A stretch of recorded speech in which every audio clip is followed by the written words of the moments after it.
Voilà, il est 18h03. On va se dire qu'on va pouvoir commencer, sachant que, comme je vous l'ai dit, ce webinaire est enregistré. Pour ceux qui n'auront pas eu la chance de voir le début, ils pourront revisionner. Je vais commencer déjà par remercier le docteur Lesnick et le docteur Liem de nous faire l'honneur de leur présence et de partager leur temps pour nous donner de précieuses informations sur un traitement innovant. Alors, on va forcément l'aborder sur l'angle des cancers TT-cou. Donc, en l'occurrence, les nanoparticules et quel est leur rôle dans les traitements. Comme je vous les ai dit, pour ceux qui sont arrivés un petit peu en avance, le webinaire est enregistré. Pour des raisons de réglementation, vos caméras ne sont donc pas actives, ni vos micros, puisqu'il aurait sinon fallu vous faire signer une décharge pour que nous puissions rediffuser ce webinaire.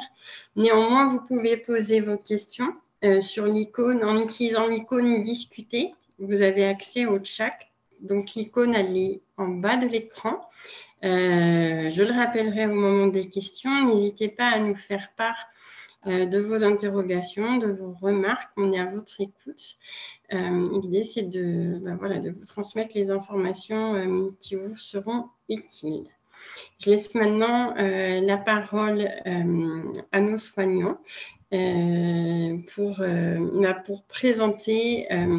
Je crois que c'est le docteur Lesnick qui commence. Pour présenter les traitements, on va faire un petit retour sur les traitements des cancers TT-cou. Et ensuite, ce sera le docteur Liem qui reviendra plus en détail sur les nanoparticules et leur rôle dans ce traitement. Très bien. Alors, je prends la main dans ce cas-là.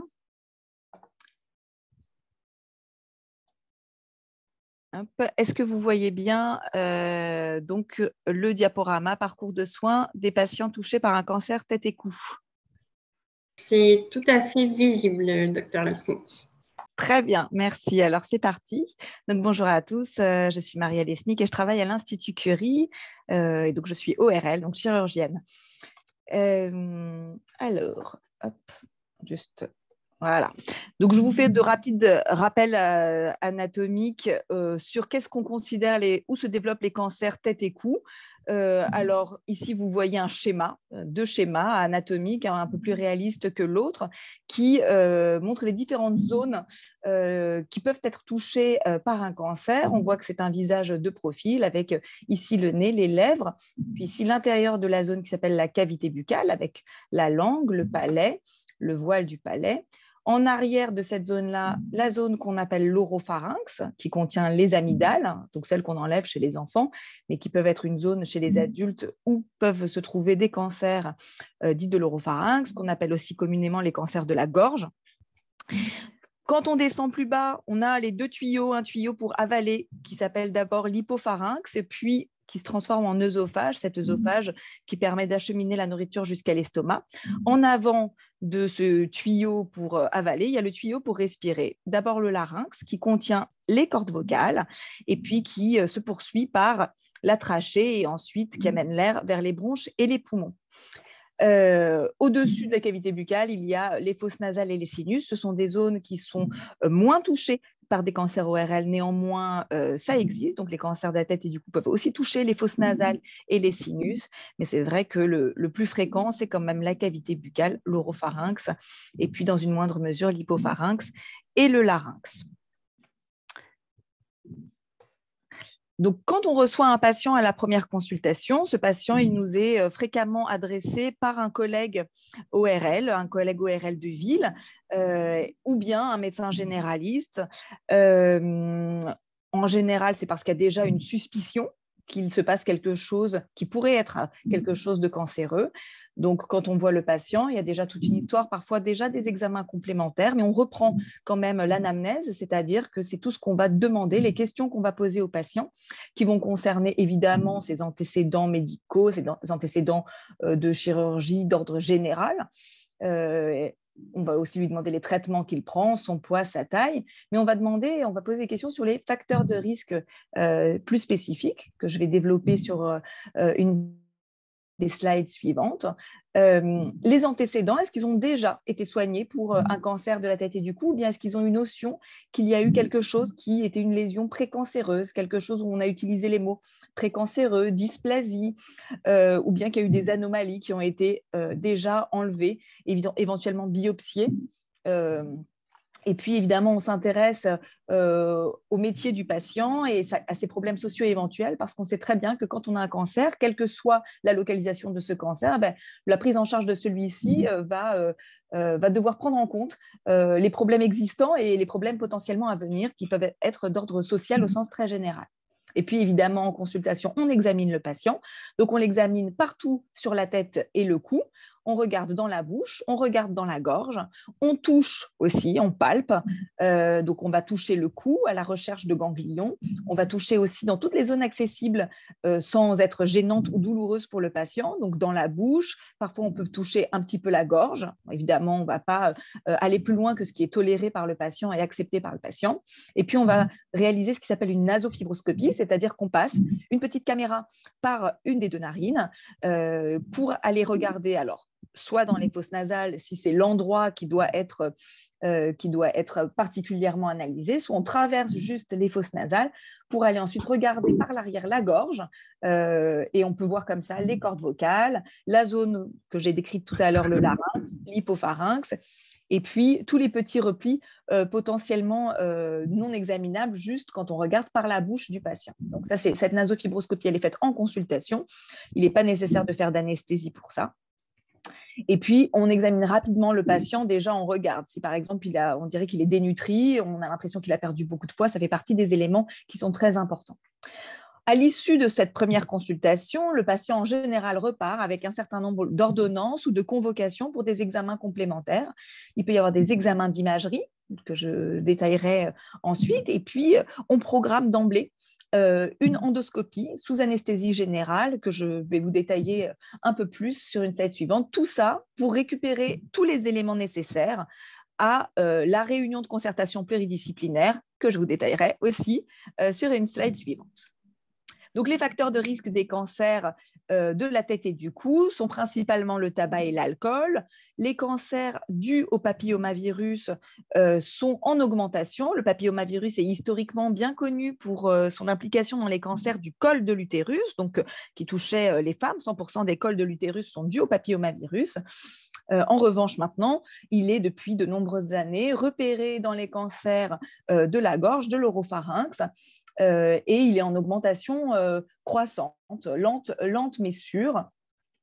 Il peut évidemment y avoir des patients qui fument et qui vont avoir un cancer dû au papillomavirus. Les papillomavirus sont responsables de diverses pathologies, et donc qui peuvent être des papillomes, c'est-à-dire des tumeurs bénignes, mais aussi induire des états précancéreux et puis finalement des cancers. Et puis, il y a d'autres facteurs de risque qui sont des facteurs de risque toxiques.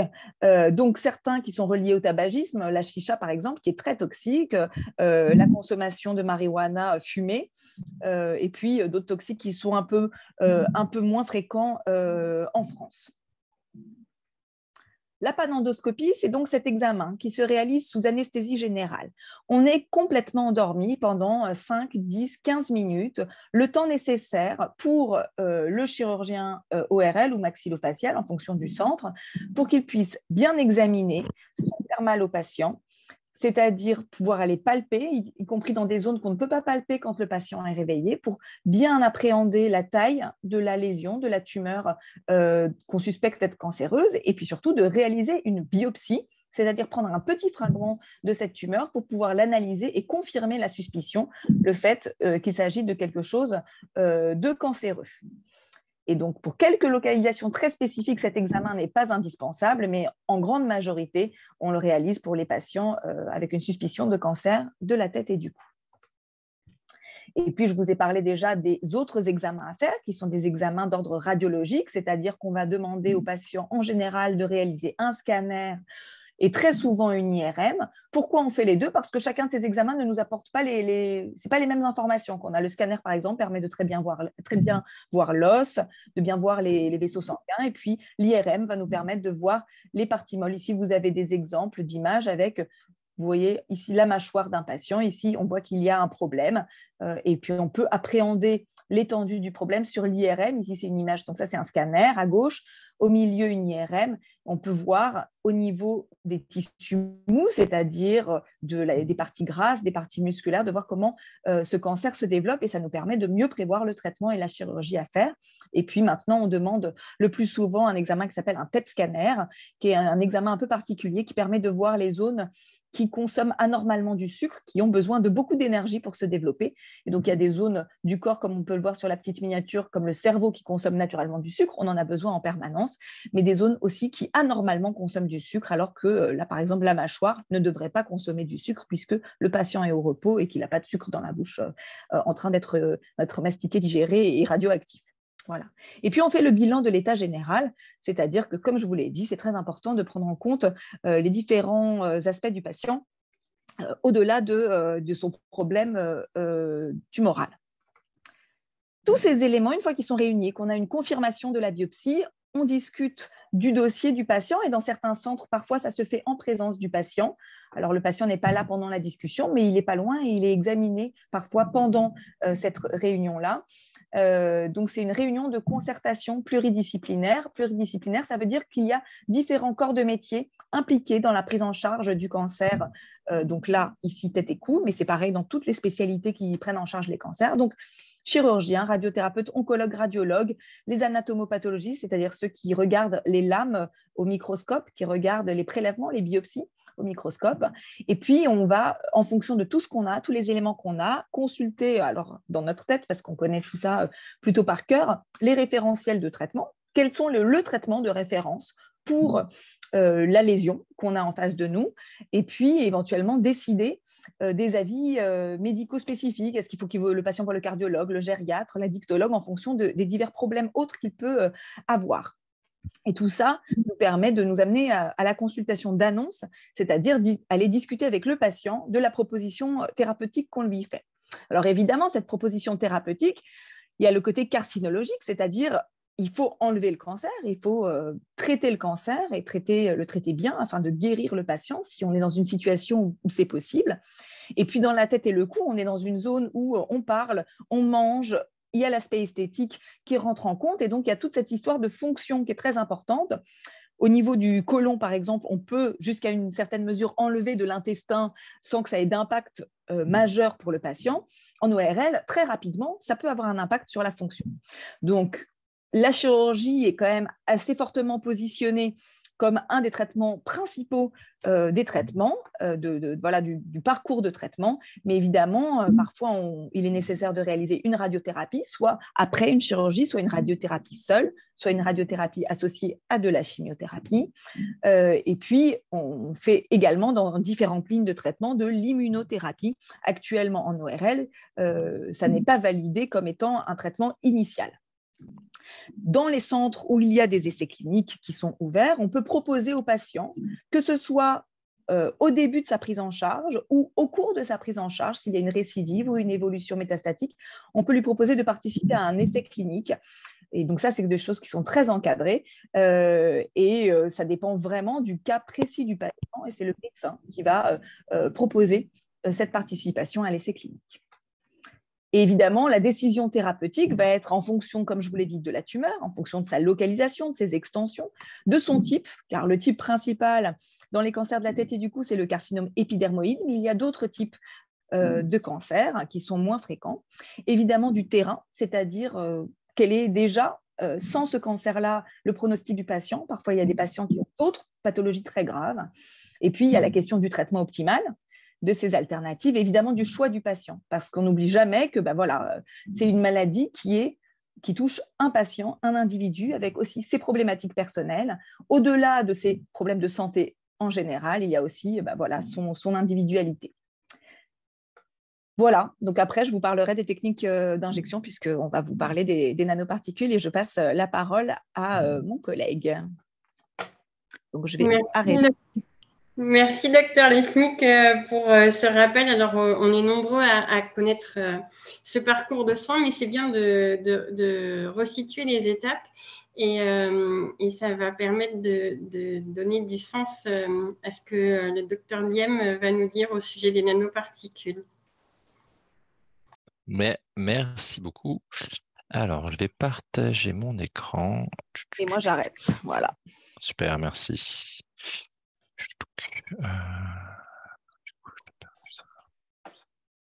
Alors.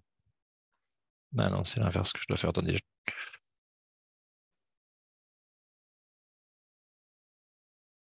Voilà.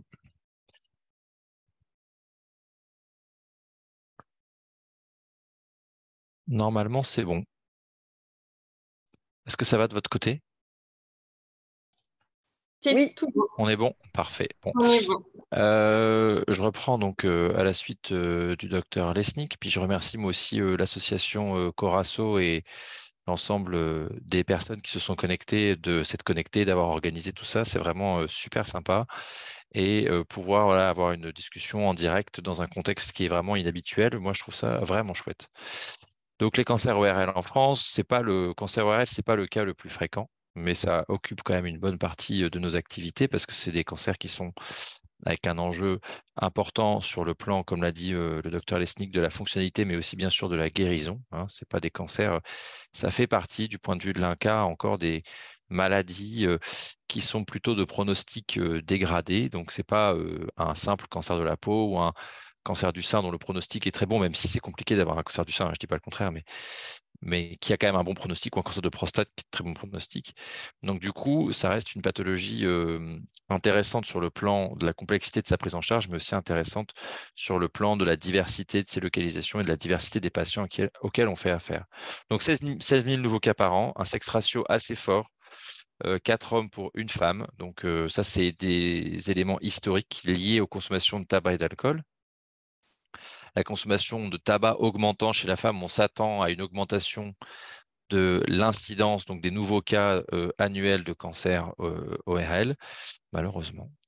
Alors, et ça, c'est aussi un peu dommage. Donc, c'est un cancer qui se découvre, se diagnostique à un stade en général localement avancé, d'accord, dans la majeure partie des cas, largement la majeure partie des cas, ce qui nécessite donc des traitements plus lourds et ce qui souligne l'importance des campagnes de communication autour de la prévention et du dépistage pour essayer de diminuer la part rose du camembert et d'augmenter la part comment dire, verte. Donc là, ici, je ne vais pas revenir sur ces éléments qui ont été déjà bien expliqués. Alcool, tabac et human papillomavirus. Donc le grand type, c'est le carcinome épidermoïde, hein, c'est 95% des cancers de la tête et du cou. Et donc les stades, ce que j'appelle les stades précoces ou localisés, c'est les stades 1-2. C'est des stades pour lesquels le principe, le dogme est de faire un traitement unimodal. Traitement unimodal, ça veut dire avec une seule modalité de traitement, donc soit la chirurgie, soit la radiothérapie en général. Voilà, et on essaye de ne pas, comme c'est des plus petits cancers, on essaye de ne pas cumuler les traitements pour éviter les effets secondaires, parce que c'est des cancers qui se traitent mieux. Puis après, donc dans les cancers localement avancés, donc de stade 3 et 4, on a besoin d'un traitement qui est multimodal, donc qui associe plusieurs modalités de traitement, plusieurs types de traitement.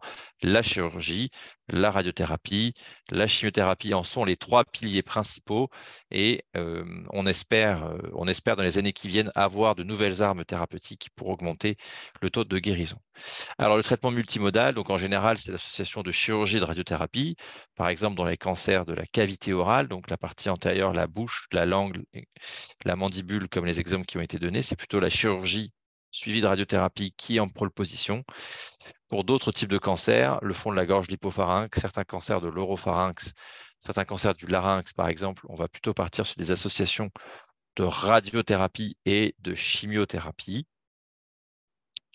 Et donc là, ici, c'est une petite slide pour expliquer que il y a eu des énormes études. Donc là, ici, je reprends des études d'études, en fait, qui incluent plus de 10 000 malades, où on se rend compte que le fait de rajouter, là, ici, CT, ça veut dire chimiothérapie, de rajouter de la chimiothérapie à la radiothérapie, ça augmente en fait le taux de guérison, mais que jusqu'à un certain âge. Donc là, on voit radiothérapie puis chimiothérapie better, c'est bien quand le truc noir, il n'est pas sur la bonne là. Et là, ici, on voit, c'est tout à côté, puis il y a un trait. Donc là, en gros, c'est pour dire qu'au-delà d'un certain âge, 60, 65, 70 ans, le fait de rajouter de la chimiothérapie, ça n'apporte pas, ça n'augmente pas le taux de guérison. Mais alors pourquoi? Pourquoi chez les gens jeunes et pas chez les gens vieux?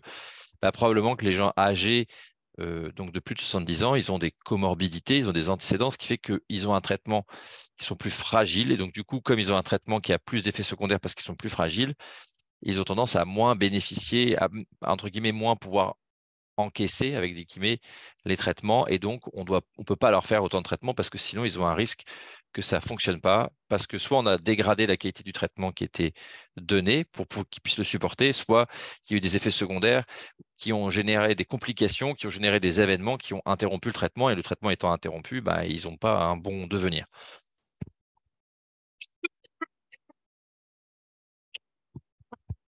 Je m'excuse.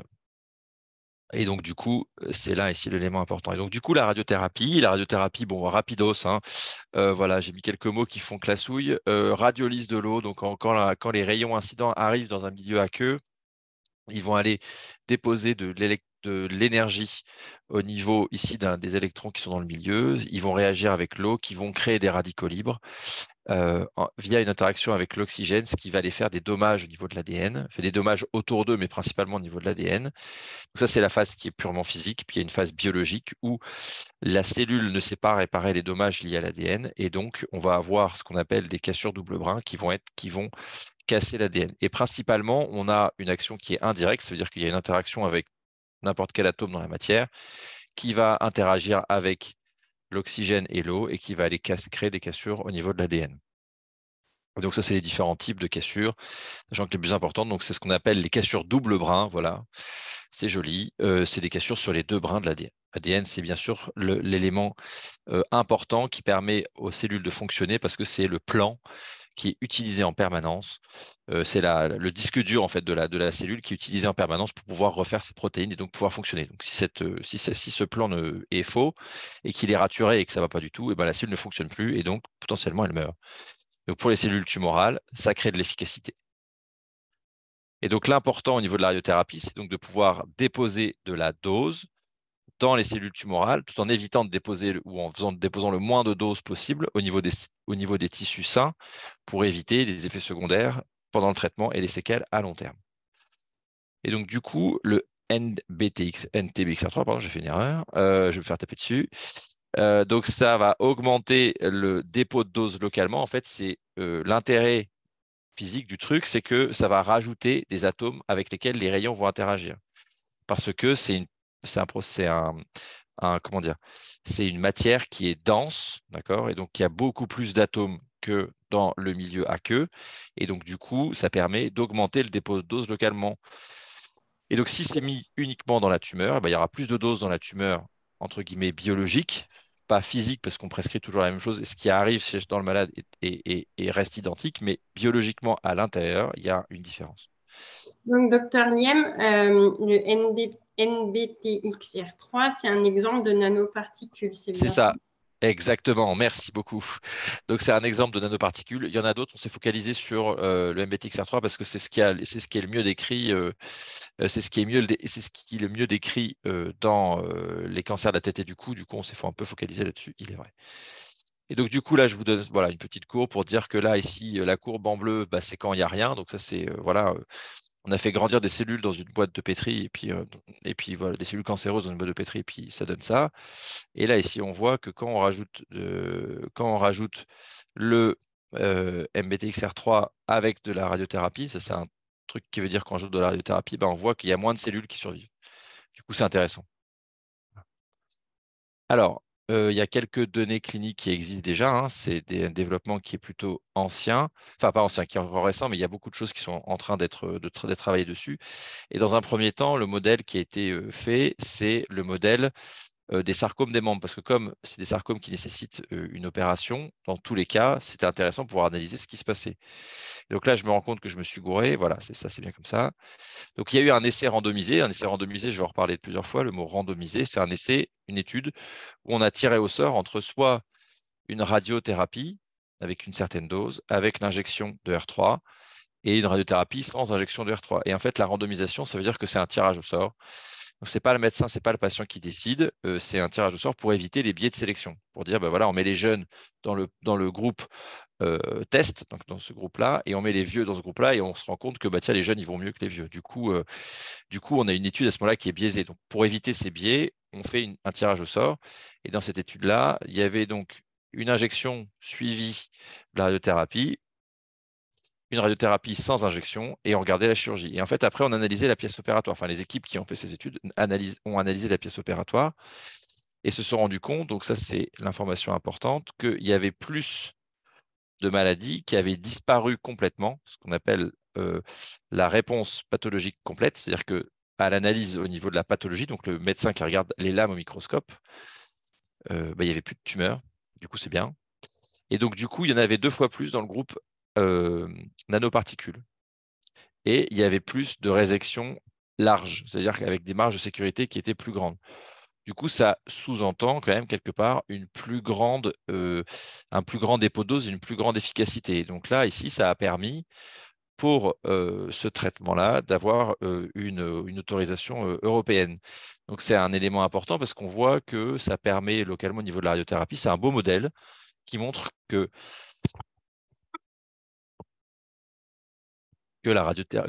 l'ajout de cette particule permet d'augmenter l'effet local de la radiothérapie. Donc nous, en tant que radiothérapeute, on aime bien. Et donc dans les cancers de la tête et du cou, on s'est orienté vers les cancers de la tête et du cou pour plusieurs raisons.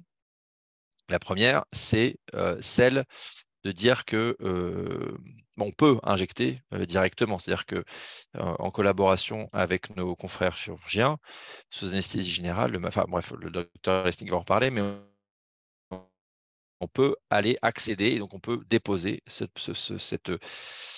particule, cette nanoparticule dans la maladie. Donc là, c'est faisable déjà. Et la deuxième chose, c'est qu'il y a souvent une part de nos patients qui n'ont pas accès aux traitements multimodaux pour les cancers localement avancés, tels que je vous l'ai dit, pour des raisons d'âge, de comorbidité. Et donc, du coup, c'est intéressant parce qu'il y a une certaine proportion des malades qui n'ont pas accès aux traitements multimodaux, malgré le fait qu'ils soient localement avancés. Je m'excuse.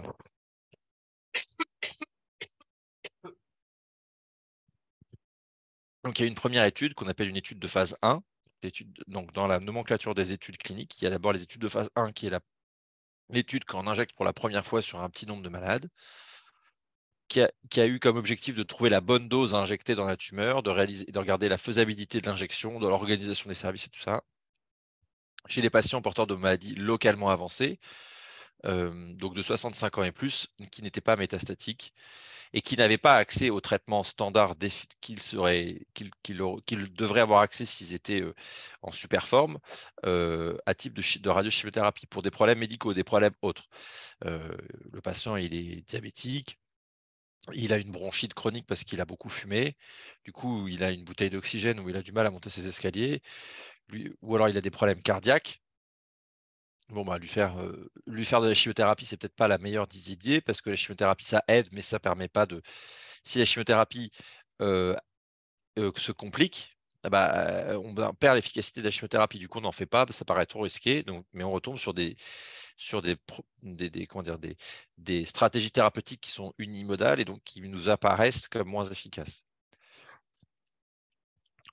Et donc là, ici, il y a eu l'injection avant le début du traitement.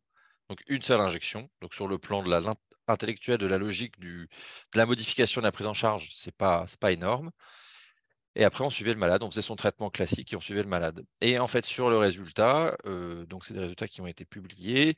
Donc déjà, c'était faisable. Donc c'est-à-dire que l'organisation du fait de dire OK, on va faire une injection, on va le faire en amont du traitement, on va rajouter ça dans plutôt les services. Bon, c'est faisable, ça c'est bien. Il y a ce qui est connu d'autres données dans d'autres localisations, mais aussi en ORL, c'est qu'il y avait potentiellement des réactions allergiques à l'injection. Du coup, ça a été évité par, par une modification de protocole en disant qu'on va aller injecter des corticoïdes, soit à prendre par la bouche, soit à prendre par voie veineuse avant le geste.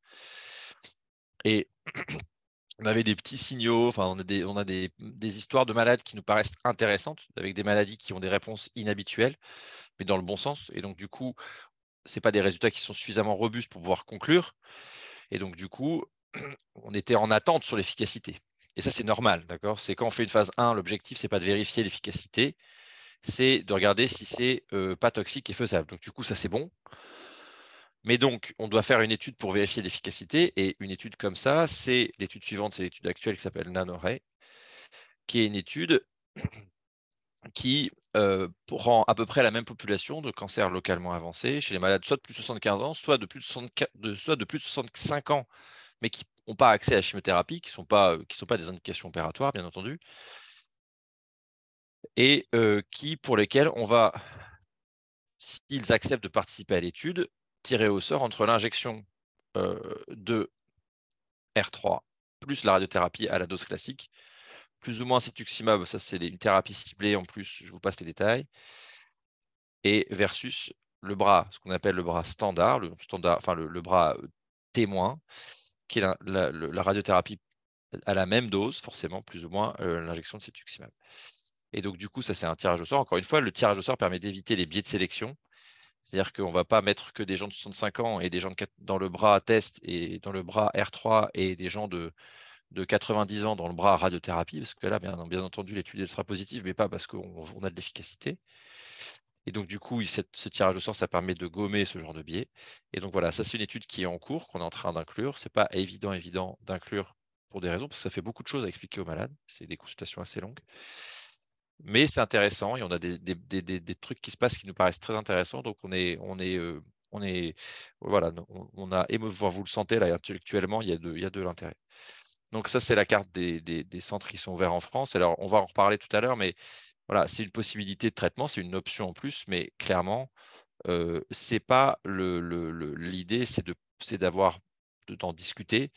Et l'idée, c'est de respecter aussi la relation qu'il y a entre le médecin et le malade.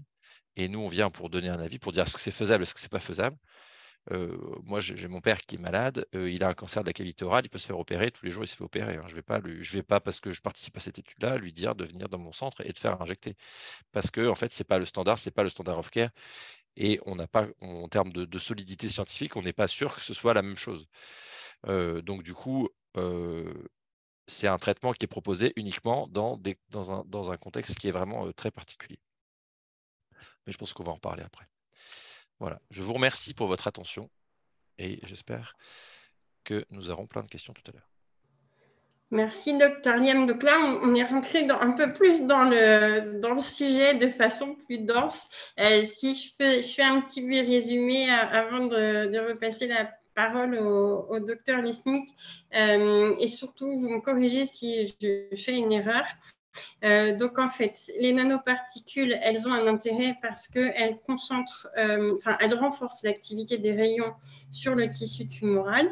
Et ça, on peut l'observer parce que lorsque l'on fait l'exérèse, c'est-à-dire la chirurgie pendant laquelle on enlève la tumeur, on se rend compte qu'on a des meilleures marges de résection, c'est-à-dire qu'autour de la tumeur, les tissus sont plus sains et les cellules cancéreuses se sont moins diffusées. On a déjà fait une première partie des essais cliniques, à savoir la phase 1, où on a pu voir que non seulement l'étude elle était faisable et qu'en plus elle n'était pas risquée pour les patients. Et on continue les essais maintenant avec un essai qui est randomisé, c'est-à-dire un tirage au sort entre les patients qui bénéficient des nanoparticules et les patients qui n'en bénéficient pas. Pour pouvoir statuer de façon la plus objective possible sur les effets des nanoparticules.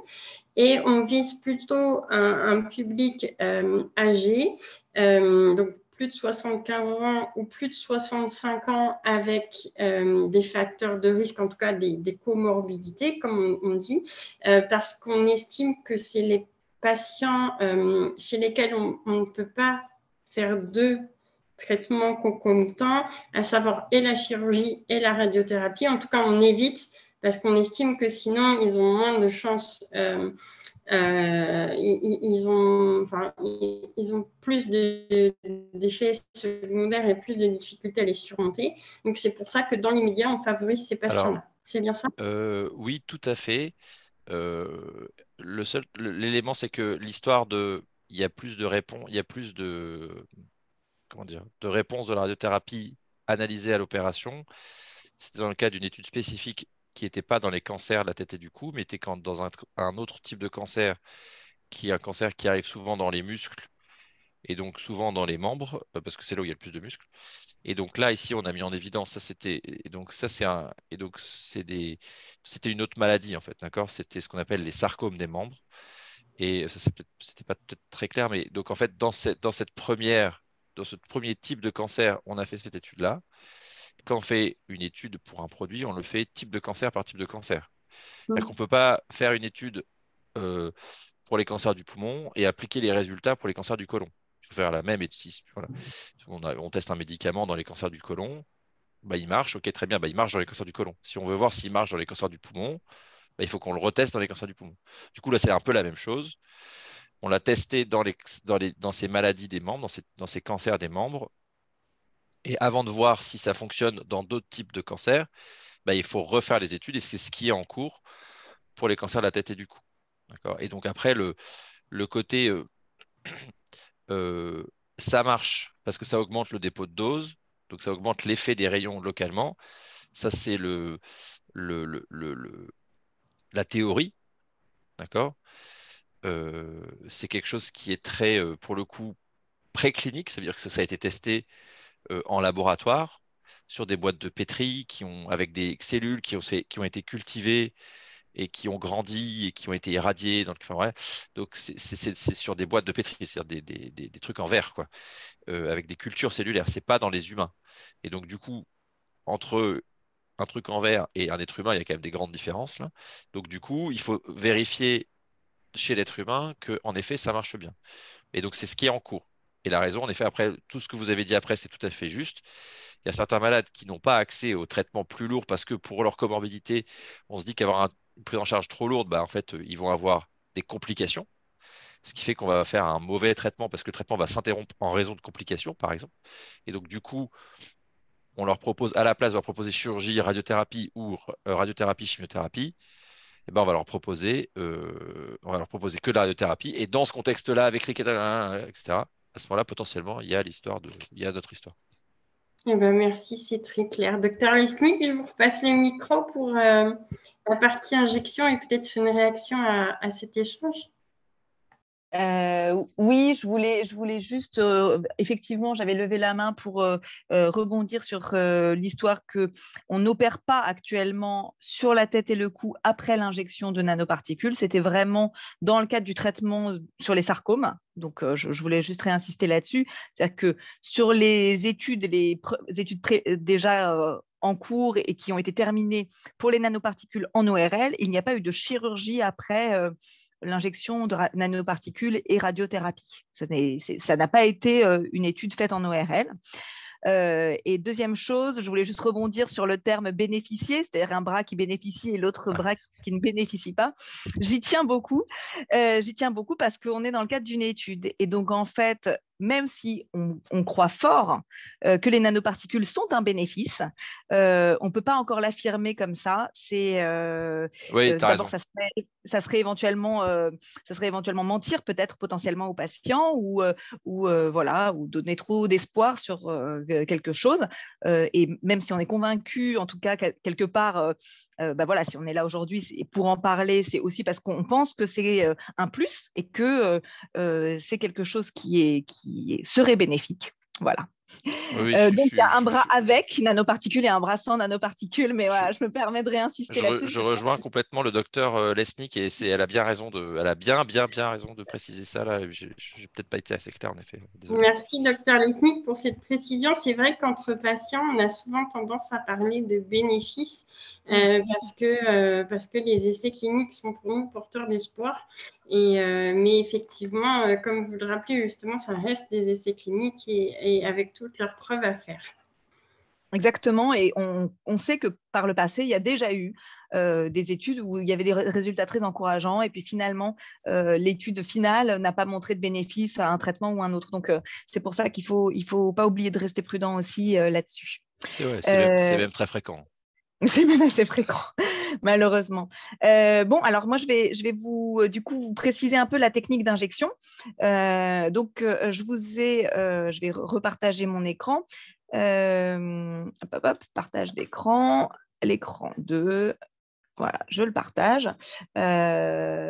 Normalement, vous voyez donc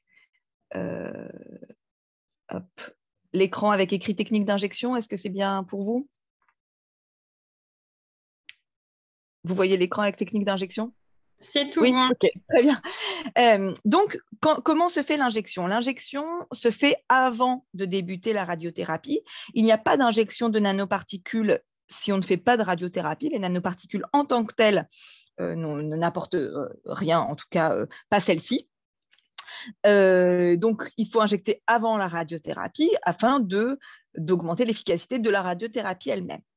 Étant donné qu'il faut qu'on injecte dans une lésion tumorale et que déjà c'est une lésion qui en tant que telle fait mal et qui par ailleurs peut être un petit peu difficile d'accès juste si on demande au patient d'ouvrir la bouche, ça doit se faire lors d'une endoscopie, c'est-à-dire ce que je vous ai dit avant, l'examen qu'on fait sous anesthésie générale pour faire les biopsies, pour bien examiner le malade, on fait le même type d'examen, c'est-à-dire que le patient est endormi complètement et on va aller, on dit s'exposer la zone avec la tumeur, c'est-à-dire se permettre de bien visualiser cette zone-là, soit si c'est dans la bouche, au niveau de la langue, voilà, on peut bien saisir la langue, tenir la langue pour pouvoir bien faire l'injection dans la tumeur, soit parfois on utilise des instruments, des écarteurs, pour pouvoir aller accéder un peu plus loin au niveau de la gorge. Donc, la technique d'injection, j'ai fait des dessins sur un schéma pour que ce soit didactique et visible. Donc là, vous avez un schéma de la cavité buccale et j'ai pris un exemple d'une tumeur, c'est mon gribouillis noir là, d'une tumeur qui serait sur la langue. Cette tumeur, elle occupe une partie de la langue et il y a une autre partie de la langue qui est sans tumeur. Donc, c'est un patient fictif sur lequel on a imaginé que le meilleur traitement ne serait pas la chirurgie pour une raison ou une autre. Et donc, on a décidé de faire de la radiothérapie. Le traitement de référence serait la radiochimiothérapie, potentiellement, mais ce patient ne peut pas recevoir de chimiothérapie, donc on va faire des injections. Le principe, c'est d'aller mettre des nanoparticules dans la tumeur et seulement dans la tumeur, sans en mettre dans les tissus sains environnants.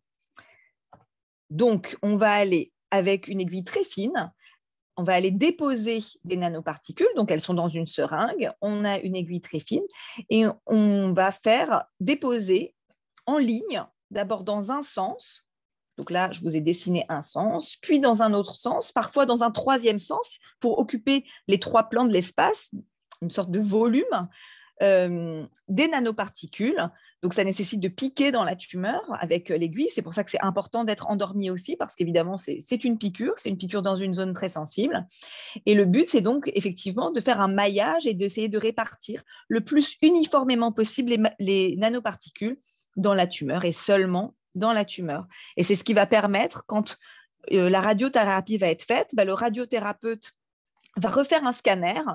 Après cette injection de nanoparticules, on peut les voir sur le scanner parce qu'elles ont la densité du métal sur le scanner. Donc, on peut les voir sur le scanner et donc, on vérifie que les nanoparticules sont au bon endroit et puis qu'on délimite les zones, les doses de radiothérapie. Et la radiothérapie, le principe, c'est de donner des grosses doses là où il y a de la tumeur, les doses nécessaires pour éliminer la tumeur et les doses les plus petites possibles sur les tissus sains environnants pour ne pas les abîmer. Voilà, donc comme ça permet d'augmenter, comme vous l'a expliqué le docteur Liem, la dose locale. On a mis des nanoparticules de manière bien répartie et puis on va pouvoir ainsi faire ensuite la radiothérapie. Ensuite, ces nanoparticules, évidemment, on ne les enlève pas. on ne les enlève pas du corps, elles restent, et elles restent là où elles ont été injectées. Elles ne sont pas métabolisées, c'est-à-dire qu'il n'y a pas, le corps ne les emmène pas dans le sang ou ne les emmène pas dans les urines, donc ça ne passe pas ni par le foie ni par les reins. Donc, ce n'est pas éliminé, ça reste dans le patient. Et pour l'instant, les données qu'on a nous montrent que ça n'a pas d'impact péjoratif sur le patient de conserver des nanoparticules dans une zone de son corps. La seule chose qui peut se passer, c'est quand on injecte parfois au niveau du point où on a fait la ponction, il peut y avoir un petit peu de produit avec la suspension de nanoparticules. Alors, on ne peut pas dire qu'il y a zéro risque. Il y a un petit risque que ces nanoparticules soient en fait avalées et du coup, elles vont traverser tout le tube digestif et partir dans les selles en quantité extrêmement limitée, extrêmement faible. C'est évidemment sur tout le trajet du tube digestif. Ça n'a pas d'impact sur la radiothérapie puisque ça n'a un impact local en fait, la radiothérapie. Voilà. Donc, j'arrête le partage et puis on va pouvoir passer, je pense, aux questions. Et on en a beaucoup. Beaucoup. Alors, docteur Liem, c'est bon, vous êtes avec nous? Attention, parce que là, c'est parti pour le marathon de questions. J'en ai une première qui est assez spécifique sur la maladie de Fanconi. Est-ce que les malades qui souffrent de cette pathologie sont éligibles à ce type de traitement?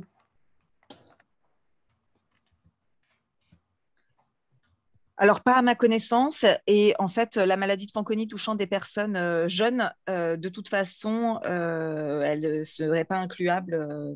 Enfin, les personnes, donc pour ceux qui ne connaissent pas la maladie de Fanconi, c'est une maladie génétique rare dont le problème est un défaut de réparation de l'ADN. Quand l'ADN a du mal à se réparer, ça favorise l'apparition de tumeurs. Et en ORL, c'est très rare, mais il y a certains patients atteints de tumeurs de la cavité buccale, donc notamment de la langue, des gencives, des faces internes des joues, de l'intérieur des joues, qui peuvent développer, qui ont une maladie de Fanconi et qui peuvent développer ces cancers, mais ce sont des personnes jeunes. Donc, de toute façon, elles ne sont pas éligibles à cette étude et donc aux nanoparticules là spécifiquement. Voilà. D'accord. Après, en général, je tiens à signaler que quand on a une pathologie rare qui a favorisé le cancer, c'est souvent un critère d'exclusion parce qu'en fait, ça fait partie des éléments qui peuvent être difficilement analysables ensuite dans les données des études. Je parle des études. Après, sur les traitements standards, c'est encore différent. Voilà. Je ne sais pas si Xavier, tu veux rajouter quelque chose? Non, pas vraiment. La maladie de Fanconi, c'est quelque chose le traitement, parce que j'ai regardé les questions, moi je ne sais pas, c'est un traitement très spécifique, l'interaction entre le traitement de la maladie de Fanconi et un cancer de la tête et du cou, ça dépend vraiment de la situation, du cas du malade et tout ça, donc c'est un peu compliqué de répondre en général, et l'interaction avec les nanoparticules, moi personnellement je n'ai pas l'expérience, donc puis je pense que je reviens, je recoupe ce que tu as dit. Ouais. C'est une question très spécifique, je pense, qui se pose directement oui, au médecin. Quand j'ai vu la quantité de questions, j'ai commencé d'emblée, mais j'ai oublié, Dr Lesnick et Dr Liem, de vous remercier pour tout ce que vous nous avez apporté comme information, parce que c'était vraiment très, très dense et c'était très clair. Et je remercie aux participants pour toutes les questions, parce que ça montre tout l'intérêt que suscite ce webinaire. Alors, on en a parlé des contre-indications sur la radiochimiothérapie. Donc, Dr Lesnick et Dr Liem, je parle sous votre contrôle.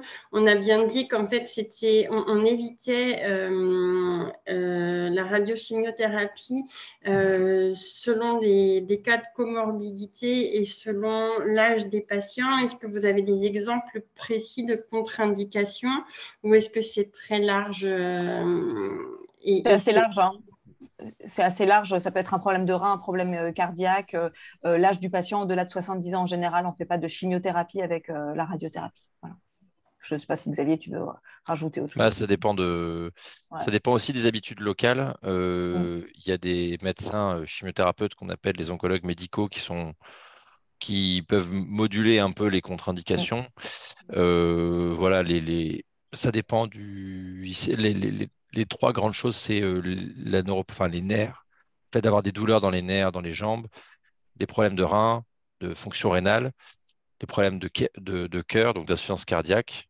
Et de plus en plus maintenant aussi, il y a un enjeu au niveau de l'audition, qui sont, ça c'est les 4 éléments particuliers, puis l'état général du patient, son âge, etc., comme d'habitude, quoi. Mais donc, ça c'est pour les contre-indications, il y a des cadres généraux, puis après, localement, devant chaque malade, on adapte. Bien sûr. Alors, on nous a demandé de confirmer qu'il n'y avait qu'une seule injection. Donc, moi, ce que j'ai compris, c'est qu'il n'y avait qu'une seule phase d'injection, mais avec plusieurs piqûres qui parcourent la tumeur dans sa globalité. Voilà. Exactement. Et j'avais une autre question sur ce même sujet. Comment est-ce qu'on délimite la zone d'injection?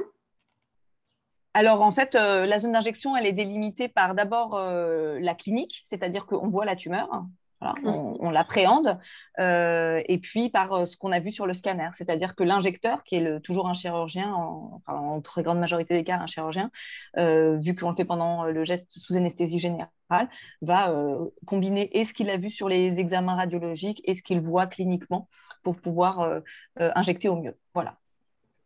D'accord. On nous pose la question aussi de savoir pourquoi ce n'est pas fait en intraveineuse. Si on a bien compris, c'est qu'on évite absolument des nanoparticules dans les zones saines et qu'on vise exclusivement les zones malades, donc la tumeur, pour que justement les zones saines soient préservées des rayons. C'est bien ça? Alors, En fait, pardon, excuse-moi. Excuse-moi. Il y a 2 niveaux de réponse. En fait, la première chose, c'est que vu la taille, si on le faisait par voie veineuse, il y aurait des soucis électrolytiques. Donc, en fait, l'injection en elle-même pourrait être dangereuse. Et donc, en fait, la quantité à injecter pour pouvoir amener suffisamment de nanoparticules, enfin de substances au niveau de la tumeur, comment dire, serait beaucoup trop grosse. Il y a d'autres types de nanoparticules, je pense à des nanoparticules de gadolinium par exemple, qui peuvent s'injecter, qui sont plus petites que celles d'hafnium, dont on parle aujourd'hui, enfin dont on a principalement parlé, qui elles sont injectées par voie veineuse. Donc, en fonction du produit, en fait, quelque part, ça dépend. Donc il y a ça. Et après, comment dire, après, donc ceci étant posé, oui, quand on fait l'injection, si on s'amusait à mettre des nanoparticules à droite, à gauche dans les tissus sains, probablement que ce ne serait pas une bonne idée. Donc du coup, on ne le fait pas. Mais donc après, je pense que c'était comme ça que tu voulais rebondir. Mais il y a aussi une problématique pour l'injection qui est liée au produit en tant que tel.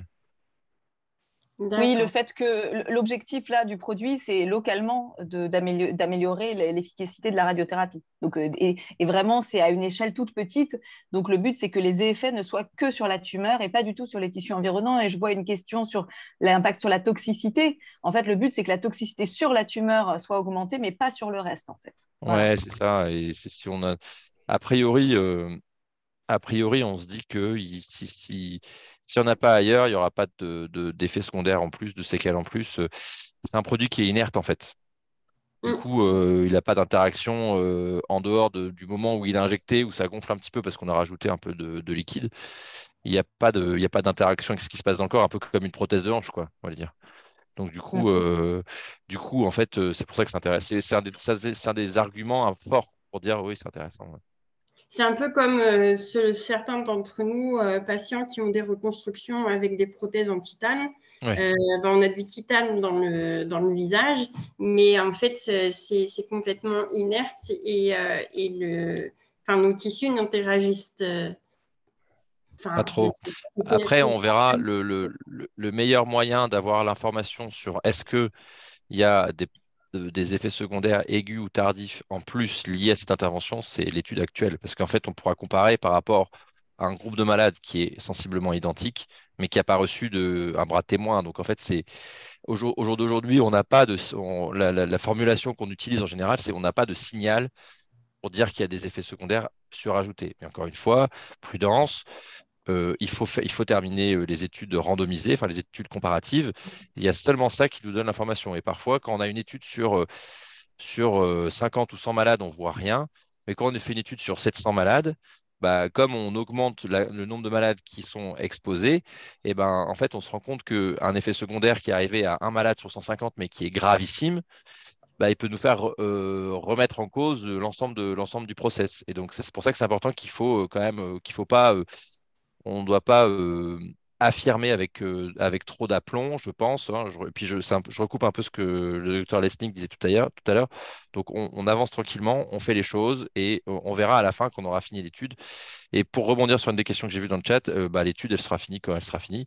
Il faut 700 malades, je crois, quelque chose comme ça. Et après, il y a 50 suivis. Donc, c'est pas pour demain la veille, quoi.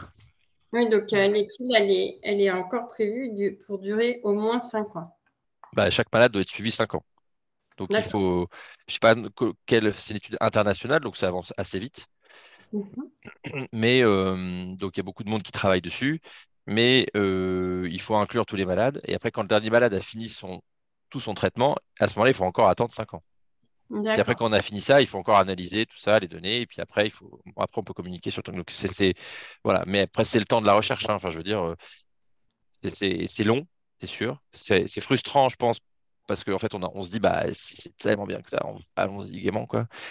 Mais en fait, non, tranquille, il faut y aller, voilà. Et puis, c'est le temps de la recherche. Donc, il faut prendre le temps de bien faire ça pour pas commencer à dire c'est génial, on y va. Et puis, dans quelques années, se rendre compte en fait, pas du tout, quoi. Tout à fait. Donc, encore de la patience pour voir tous les effets et pouvoir les mesurer avant de tirer des conclusions. D'ailleurs, il y avait des questions aussi très précises. On y a déjà aussi partiellement répondu. Les nanoparticules restent plusieurs semaines dans l'organisme. Le rein et le foie, est-ce que le rein et le foie... A priori, elles restent à vie. A priori, elles restent à vie.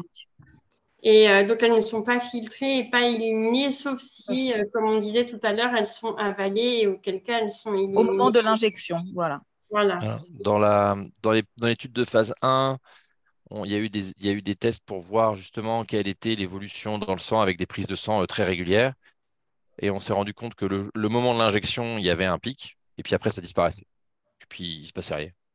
Enfin, on n'a pas su détecter avec tout ce qu'on a fait, ECG, prise de sang, enfin, les prises de sang les plus larges possibles, CG, surveillance clinique, etc. On n'a pas su détecter d'événements. Donc, dans la limite de ce qu'on connaît, on n'a pas su détecter d'événements inhabituels. Et puis après, il n'y a plus de nanoparticules pendant tout le traitement. Donc, ça veut dire que quand on l'injecte, ça flush et puis après, ça disparaît. Puis après, ça reste là où on l'a injecté. Comme du titane, quoi. Enfin, je veux dire, c'est vrai que l'analogie avec une reconstruction avec du matériel étranger, c'est bien. Je pense que je vais le réutiliser d'ailleurs. C'est bien les échanges avec les patients. On avait une question sur le nombre de patients. On y a répondu, c'est 700 au niveau mondial. Ouais, c'est mon souvenir un peu vague. Hein. Je ne vais pas vous dire c'est 700,0,0, hein, mais c'est dans ces ordres de grandeur-là.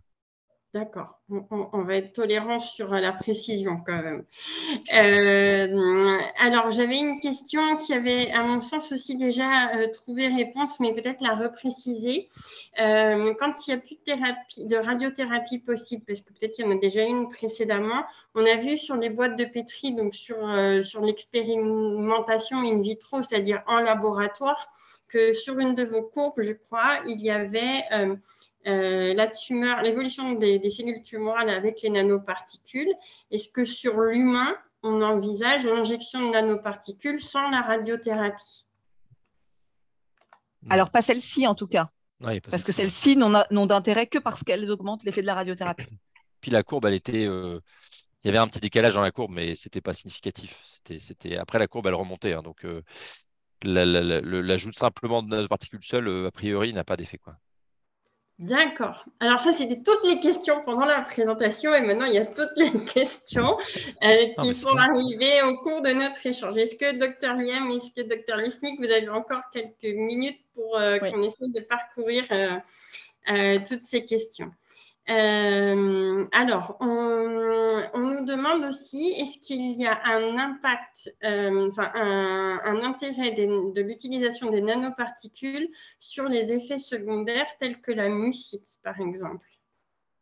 Alors, c'est ce que j'avais répondu. C'est comme on injecte dans la tumeur, l'objectif, c'est d'avoir d'effets augmentés de la radiothérapie que à l'endroit de l'injection.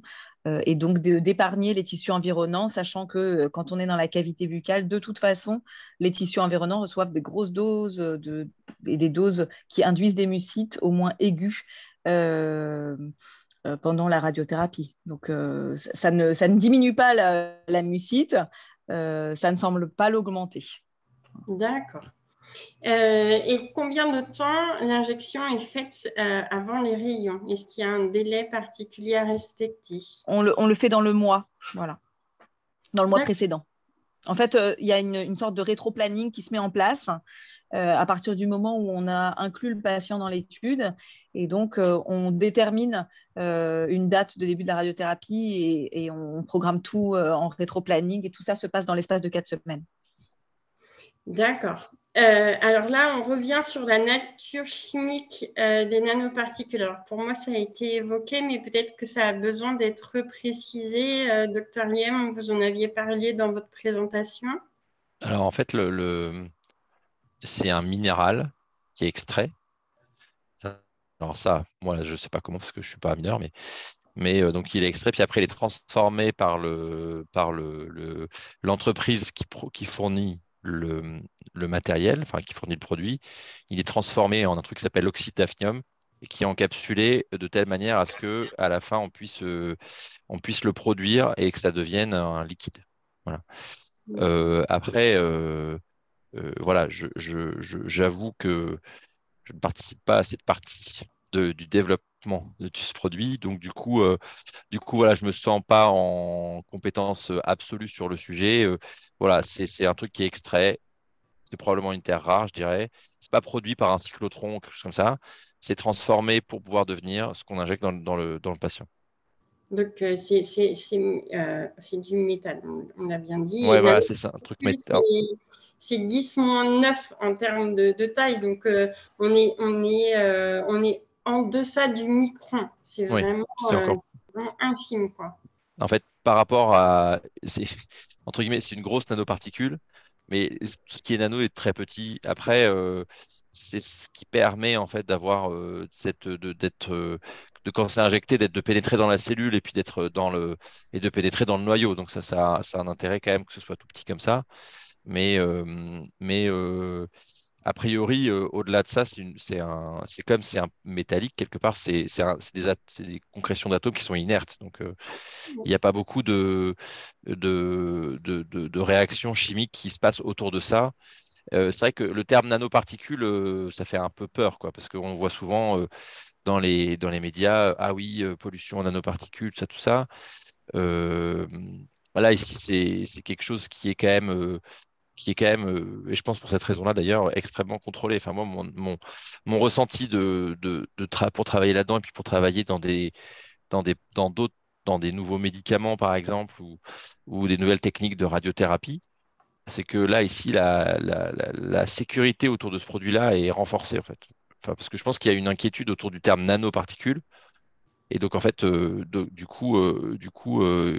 autorités de tutelle demandent aux gens qui programment les études et qui organisent les études d'être encore plus, comment dire, robuste et inquiète et de rajouter des procédures de sécurité pour vérifier que tout va bien, quoi.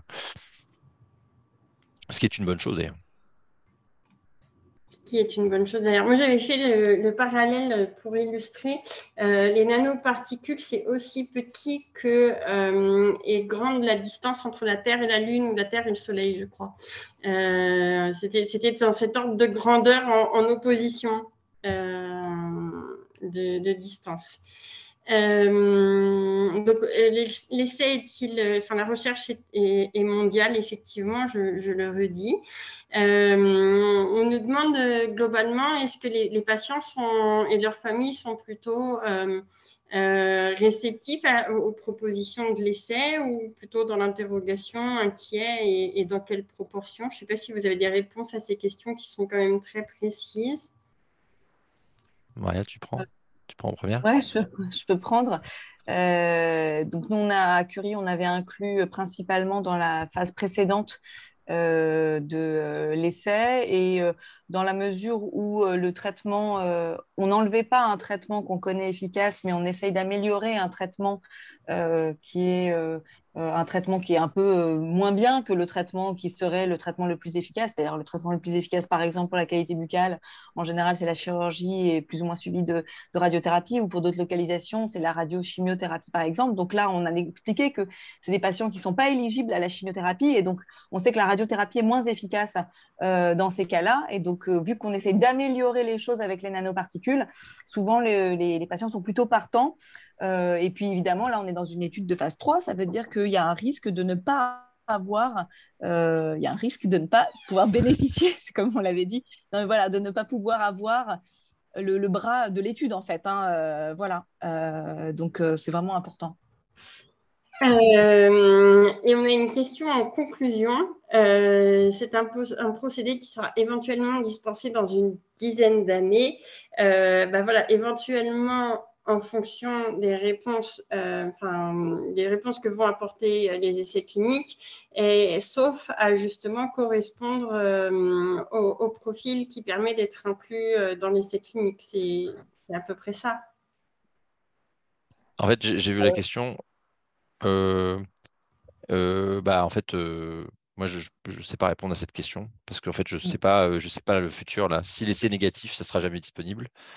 Oui, Euh, voilà, c'est ça. C'est s'il y a un effet positif, on est d'accord. si l'effet, on a déjà vu des situations où l'effet était tellement fort qu'on a arrêté l'étude en cours de route parce qu'en fait, on a suffisamment d'informations et on est suffisamment convaincu pour dire non, c'est tellement efficace, c'est tellement peu toxique que on va tout de suite arrêter l'étude et puis on va vite, vite, vite le mettre dans la pratique. Et puis après, si c'est pas ces deux situations-là, peut-être qu'il faut attendre la fin de l'étude. Ça dépend des recrutements. Une dizaine d'années, c'est un délai qui paraît envisageable. C'est ça, Et alors, c'est un... ouais. Je rebondis sur la question d'avant par rapport aux réactions malades. C'est marrant parce que Maria, donc elle a cette impression-là, Dr Lasting, pardon. Et en fait, moi, j'ai l'impression un peu inverse. C'est que parfois, j'en propose aux patients qui sont un peu âgés, déjà un peu fatigués, tout ça, qui me disent ah bah non mais en plus moi je sais pas trop. Moi j'ai la sensation que c'est pas forcément l'étude la plus facile pour les malades à participer. C'est marrant hein, mais j'ai un peu du mal à inclure quoi. Voilà. Oui, nous, on a du mal à inclure pour d'autres raisons, mais Ouais mais plutôt pour les profils de type de tumeur qu'on rencontre. C'est juste le terme nanoparticule. Je ne suis pas certaine que le terme lui-même en tant que tel soit dissuasif, mais c'est très difficile à dire parce qu'en fait, dans chaque centre, on inclut quelques malades. Donc, on ne peut pas aussi, voilà, c'est comme la recherche, on ne peut pas faire de statistiques pertinentes là-dessus, sur quelques malades, de voir si ce terme-là est très gênant ou pas. Voilà. Docteur Lesnik, Docteur Lien, on vous remercie sincèrement d'avoir accepté de prolonger alors le temps d'échange, je me permets juste de rebondir là. Il y a une question sur un cas clinique Ouais. et qu'une dame qui demande vraiment une réponse. On peut pas répondre à ce genre de questions. Parce que en fait, c'est une réponse qui nécessite un avis médical et on n'a pas la possibilité dans ce contexte-là de donner un avis médical et puis surtout devant d'autres personnes qui ne sont pas dans l'équipe médicale et qui ne sont pas participées. Voilà, tout ça, tout ça. Voilà. J'ai répondu Ah, oui. individuellement. Pardon. Très bien. C'est pas grave, vous pouviez pas savoir. J'ai répondu individuellement pour voir dans quelle mesure on pouvait l'aider à y voir plus clair et à la mettre en contact ou en tout cas, voilà, on va pouvoir soutenir cette personne. Je vous ai mis l'adresse mail à laquelle vous pouvez poser vos questions, contact@coraso.org. Voilà, si il y a des questions, je vois que ça se relance auxquelles on n'a pas répondu, on le fera avec plaisir. Voilà, on a aussi tous des impératifs. On se doit de mettre fin à ce webinaire qui était vraiment très riche. Merci pour cette présentation très claire. Merci pour l'intérêt que vous avez porté et les questions qui ont permis d'enrichir le débat. Les questions que j'ai vues passer, je vais essayer de les noter avant la fin de l'enregistrement. Et si toutefois on n'arrive pas à revenir vers vous en temps voulu, n'hésitez pas à nous reposer les questions par mail, vraiment. je vois arriver un dernier commentaire et en fait, comme c'est un commentaire avec une forme de conclusion, je voudrais juste rebondir sur la question des risques multiples des nanoparticules qui peuvent traverser les parois de l'intestin, etc. En fait, rien ne le prouve. Voilà, c'est juste, je pense que c'est important. On n'a pas de signal négatif dans ce cas précis de ces nanoparticules-là qui sont des particules inertes. Évidemment, on ne se prononce absolument pas sur d'autres types de nanoparticules. Je pense que c'est vraiment très important de voir ça. Donc, voilà, là, ces nanoparticules en tant que telles n'altèrent pas, par exemple, l'ADN cellulaire, mais elles augmentent l'effet de la radiothérapie qui, elle, a un effet délétère sur les cellules cancéreuses. Voilà, je voulais juste mettre un point là-dessus, parce que je voyais ça apparaître comme une conclusion. Qu'il y a plusieurs types de nanoparticules et que celles qui sont utilisées dans le cadre de cette essai clinique sont différentes de celles qui peuvent être toxiques. Nanoparticules, ça veut dire petites particules. Donc, ça peut être des milliers de diverses particules, en fait. Voilà. C'est ça. Eh ben, merci beaucoup. Bonne soirée à tous. Et puis au plaisir de vous retrouver sur d'autres sujets. Et comme je vous l'ai dit, vous retrouverez la vidéo. Alors, je ne peux pas vous m'engager sur une date, mais le plus tôt possible en replay, avec un petit résumé écrit de ce riche échange. Bonne soirée. Bonne soirée. Merci beaucoup. Merci, au revoir, merci à tous. Corasso. Merci, au revoir.